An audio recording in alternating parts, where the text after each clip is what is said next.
2001 നിയമസഭാ തെരഞ്ഞെടുപ്പിൽ തുടങ്ങിയ ചൈത്രയാത്ര ഈ 2026 2.5 പതിറ്റാണ്ട് പൂർത്തിയാക്കി വീണ്ടും പത്തനാപുരത്ത് മത്സരിക്കുകയാണ് മന്ത്രി കെ.ബി. ഗണേഷ് കുമാർ. വലിയ രീതിയിലുള്ള ആരോപണങ്ങളും വിവാദങ്ങളും ഒക്കെ താങ്കൾ നേരിടുന്ന സമയത്താണ് ഈ തെരഞ്ഞെടുപ്പ്. ഏതെങ്കിലും തരത്തിൽ ഇപ്പോൾ ഉണ്ടായിരിക്കുന്ന വിവാദങ്ങൾ തെരഞ്ഞെടുപ്പിൽ ബാധിക്കുന്നു കരുതുന്നുണ്ടോ? വിവാദങ്ങളെക്കാൾ മുന്നിൽ നിൽക്കുന്ന നല്ല കാര്യങ്ങളുണ്ട്. ഈ 16 നിയമമണ്ഡലത്തിൽ കൊണ്ടുവന്നിട്ടുള്ള വികസന പ്രവർത്തനങ്ങൾ, ഇടതുപക്ഷ ജനാധിപത്യ മുന്നണി സർക്കാർ സംസ്ഥാനത്തിന് ചെയ്ത നല്ല കാര്യങ്ങൾ, ഈ സർക്കാരിനോടൊപ്പം നിന്ന് പ്രവർത്തിച്ചപ്പോൾ KSRTC പോലൊരു മഹത്തായ സ്ഥാപനത്തെ അതിൻ്റെ ഉയരങ്ങളിലേക്ക് ഉയർത്താൻ കഴിഞ്ഞ ഒരവസരം, ഇതൊക്കെ വളരെ സജീവമായി സമൂഹത്തിൽ ചർച്ച ചെയ്യുമ്പോൾ വളരെ ചീപ്പായിട്ടുള്ള കാര്യങ്ങൾ പറഞ്ഞ് തിരഞ്ഞെടുപ്പിൽ നെഗറ്റീവായിട്ടുള്ള കാര്യങ്ങൾ പ്രചരിപ്പിച്ച് രക്ഷപ്പെടാൻ ശ്രമിക്കുന്ന ഒരു നല്ല നയമല്ല. മാത്രമല്ല, പത്തനാപുരത്തെ സംബന്ധിച്ച് വികസനത്തിൻ്റെ വലിയ വേലിയേറ്റമാണ്.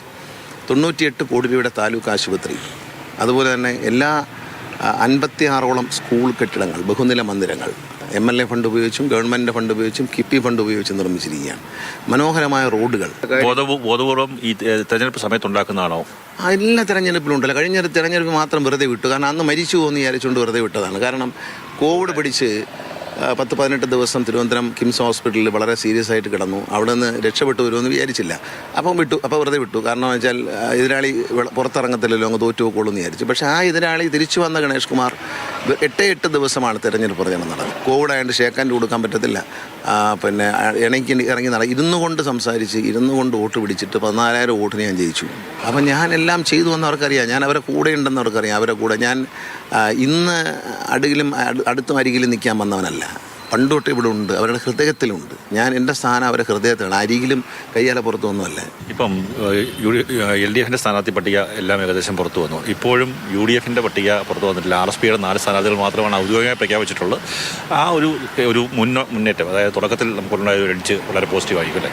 എല്ലാവരും പ്രധാനമന്ത്രിയാവാൻ യോഗ്യരായ ഒരു പാർട്ടി കോൺഗ്രസ് അല്ലാതെ പറയുന്നുണ്ടോ ലോകത്ത്? ആര് ചോദിച്ചാലും ഞാൻ പ്രധാനമന്ത്രിയാവാൻ എനിക്കെന്താ ഒരു കുറവുമില്ല. കാരണം അത് ഭരണഘടനയെ പറയുന്ന നിശ്ചിത പ്രായവും കഴിയണം, തലയ്ക്ക് വെളിവും വേണം എന്നുള്ളതേ ഉള്ളൂ. അത് പറഞ്ഞുകൊണ്ട് എല്ലാവർക്കും സ്ഥാനാർത്ഥിയാണ്. ഈ മരണക്കുഴിയിലേക്ക് കാല് നീട്ടിയവർ വരെ സീറ്റ് വേണമെന്ന് എല്ലാവരും യോഗ്യരാണ്, ആരും അയോഗ്യരല്ല. ഞാൻ ഈ പറഞ്ഞ മാനദണ്ഡം വെച്ച് നോക്കിയാൽ അവർ പറയുന്നത് കറക്റ്റാണ്. എല്ലാവരും ജനങ്ങൾക്ക് അവരെ വേണമെന്നുള്ള ആവശ്യമേ ഉള്ളൂ. എല്ലാവരും എല്ലാം കഴിഞ്ഞു കേന്ദ്രത്തിൽ പോയി മന്ത്രിയായി തിരിച്ചെല്ലാം വന്ന് ഗവർണറായിട്ടൊക്കെ പോയിട്ട് വന്നവരവരെ വീണ്ടും മത്സരിക്കാൻ ഇതൊക്കെയാണ്. അത് UDFും LDFും തമ്മിലുള്ള വ്യത്യാസം. ജി സുധാകരനെ പോലുള്ള പ്രധാനപ്പെട്ട ഒരു നേതാവ്, കണ്ണൂരിൽ നിന്നൊരു ഇപ്പോഴത്തെ CPM ജില്ലാ സെക്രട്ടേറിയറ്റ് അംഗമടക്കമുള്ള ആൾക്കാർ ഇടതുപക്ഷത്ത് നിന്ന് അല്ലെങ്കിൽ CPMൽ നിന്ന് മാറിപ്പോകുന്നതൊരു തിരിച്ചടിയാവില്ലേ? അതൊന്നും ഒരു തിരിച്ചടിയാവില്ല. ഈ സുധാകരൻ സഖാവ് നല്ല മനുഷ്യനാണ്. അദ്ദേഹത്തിനെ എനിക്ക് വളരെ ബഹുമാനവും സ്നേഹമുള്ള നല്ല അഴിമതിരഹിതനായ ഒരു മന്ത്രി എന്ന നിലയിൽ സമർത്ഥനായ ഒരു മന്ത്രിയായിരുന്നു. എല്ലാം ആരുടെ കെയർ ഓഫിൽ? CPMൻ്റെ കെയർ ഓഫിൽ. അല്ലാതെ ഒറ്റയ്ക്ക് അമ്പലപ്പുഴയിൽ നിന്ന് നടന്നു വന്നാൽ 2 തവണ മന്ത്രിയാവും, 10 വർഷം മന്ത്രിയായിരിക്കുക. അതും പ്രധാനപ്പെട്ട, കേരളത്തിലെ ഏറ്റവും പ്രധാനപ്പെട്ട വകുപ്പാണ് അദ്ദേഹം കൈകാര്യം ചെയ്തത്. അദ്ദേഹം 10 വർഷം അല്ലാതെ MLA ആയിട്ടിരിക്കുക, സിൻഡിക്കേറ്റ് മെമ്പറായിട്ടിരിക്കുക, സെനറ്റ് മെമ്പർ ഇരിക്കുക.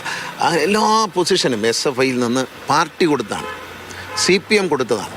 അദ്ദേഹത്തിന് ഇനി പ്രായമായി, ഇനി പുതിയൊരു ജനറേഷൻ. ഇപ്പം അവിടെ നിന്ന് തന്നെ വന്നിരിക്കുന്ന MLA പുതിയ ആളാണ്. അവർ വരട്ടെ, അവരുടെ സീനിയർ കാരണവരായിട്ടിരിക്കുകയല്ലേ ചെയ്യേണ്ടത്. ഞാനൊരു കമ്മ്യൂണിസ്റ്റുകാരനാണെന്ന് നെഞ്ചത്ത് കൈവച്ച് പറഞ്ഞിരുന്ന അദ്ദേഹത്തെ പോലൊരു നേതാവ് കോൺഗ്രസിൻ്റെ പതാകയും പിടിച്ചുകൊണ്ട് പോകേണ്ടി വന്ന നാണക്കേടെന്നേ പറയാം. എന്തായാലും എല്ലാ വിധ ആശംസകളും. Thank you. ക്യാമറമാൻ ഷാനാസ് പരിതിരപ്പം, കണ്ണൻ നായർ, മാതൃഭൂമി ന്യൂസ്, കൊല്ലം.